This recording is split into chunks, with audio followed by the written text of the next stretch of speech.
In the daily demonstration's fear of solidarity with Gaza, a mix of sympathy and anguish, there is something else, growing identification with the Islamist fighters of Hamas and irritation for the Palestinian Authority, which Washington considers the only partner for peace with Israel. Strike a blow on Telephone Aviv. Proclaim the lyrics of a new hit song blasting from shops and speakers at Monday's demonstration, in a reference to Hamas rockets that made it nearly to Israel's economic and cultural capital. Don't let the Zionists sleep. We don't want a truce for a solution. So Palestinians, you can be proud. Pop songs everywhere are filled with bravado and aggression. But this one reflects a widespread sentiment that does not augur well for President Mahmoud Abbas and his Palestinian Authority, which is rapidly losing credibility, even relevance. The Gaza truce talks in Cairo, involving Egypt, Turkey and Qatar, offer a telling tableau. The Palestinian leader seen there is not Mr. Abbas, but Khaled Meshaal, the leader of the militant group Hamas, who seeks to speak for all Palestinians as his ideological brothers in the Muslim Brotherhood rise to power around the region.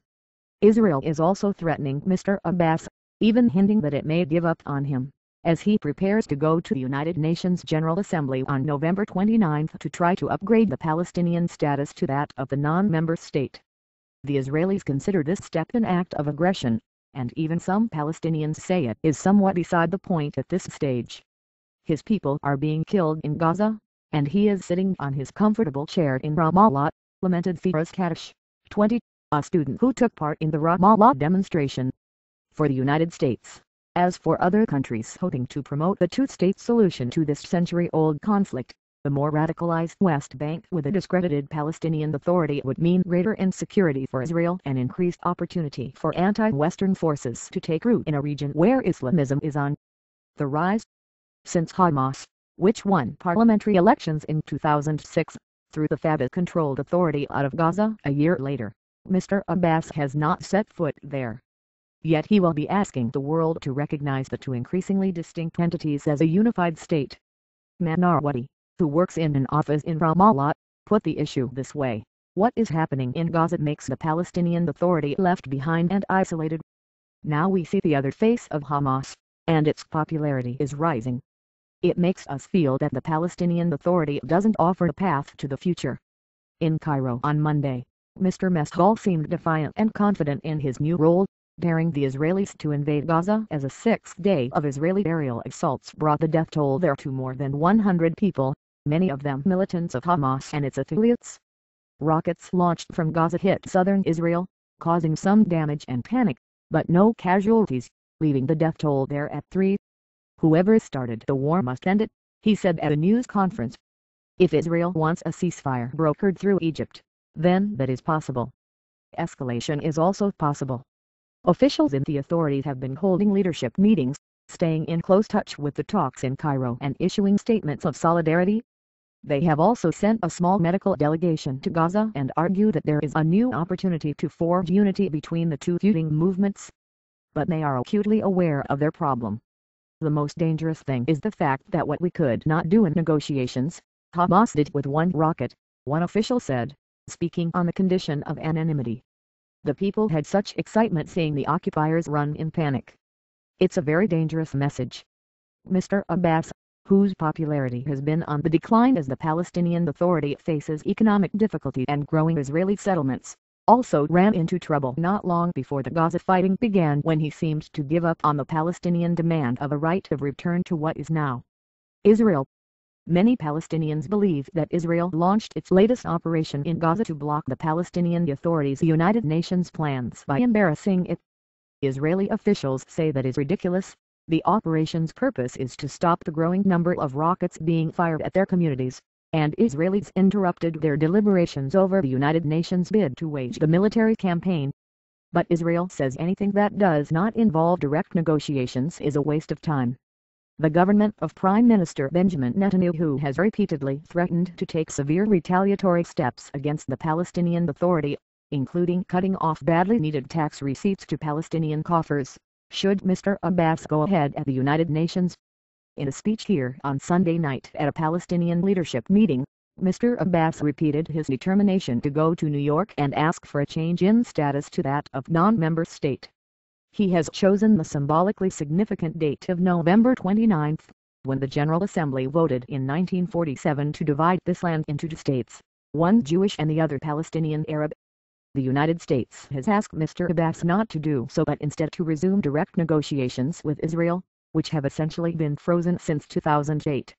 Mr. Abbas and his Prime Minister, Salam Fayyad, are viewed in the West, and by some Israelis, as the most moderate and serious Palestinian partners ever to lead the Palestinian national movement. But Mr. Netanyahu's government increasingly disagrees and says that the Palestinian Authority is losing any significance in its calculations. I think what stands out from this event is the irrelevance of a EU Mason, Moshe Ya'alon, the Minister of Strategic Affairs, said on Monday, using the name by which Mr. Abbas is widely known. He's only relevant for declarations and for unilateral steps to seek recognition at the UN. Another senior Israeli official, speaking on the condition of anonymity so he could talk candidly, said of Mr. Abbas, he cannot even visit his own territory in Gaza. How can the states that will vote for Palestinian statehood plan on giving him recognition? The most basic element of statehood is control of your territory. This is the theater of the absurd. The Palestinian Authority maintains well-trained police and military forces that keep order in the West Bank, and it promotes economic growth within the confines of the occupation, leading to some business activity. These are functions Israel would otherwise have to carry out itself, and it has been widely argued that Israel will make every effort to keep the authority functioning. But the senior official said the view is fading in the government. He said that Mr. Netanyahu is not yet ready to call it quits with the authority but that some around him are. The number of ministers who say we must keep the Palestinian Authority alive is decreasing rapidly, he said. More and more ministers today see the Palestinian Authority as a strategic threat. Robert M. Dannon, a senior fellow at the Council on Foreign Relations in Washington and a former senior State Department official, said Israel has contributed to Hamas's rise in stature by holding it responsible for rocket fire from more radical groups in Gaza. In calling upon Egypt to rein in the Gaza leaders, Hamas's centrality grows rather than diminishes, Mr. Dannon said. It is this that draws leaders from throughout the Middle East rushing to Gaza while skipping Ramallah to court the Hamas leadership. Yet by bypassing Ramallah and President Abbas, they further marginalize the moderate leaders as the proper address for resolving problems. There are Palestinians who say that the Israeli operation in Gaza will strengthen unity efforts between the authorities and Hamas because it shows how vulnerable all Palestinians are and how much they need shared strength. Officially, Hamas accepts Mr. Abbas's United Nations plan, but some in the West Bank suspect it will ultimately undermine it in a power struggle. The Palestinian Authority is making a last-ditch effort to save the political paradigm of two states by going to the UN, said Sam Bauer, an American Palestinian businessman. It is the only alternative to violence. The problem is that people view the Palestinian Authority as being incompetent to do anything, and the Israelis are making it worse. Increasingly, the Hamas agenda and the Israeli one seem to be the same on this point, derailing the Palestinian leadership.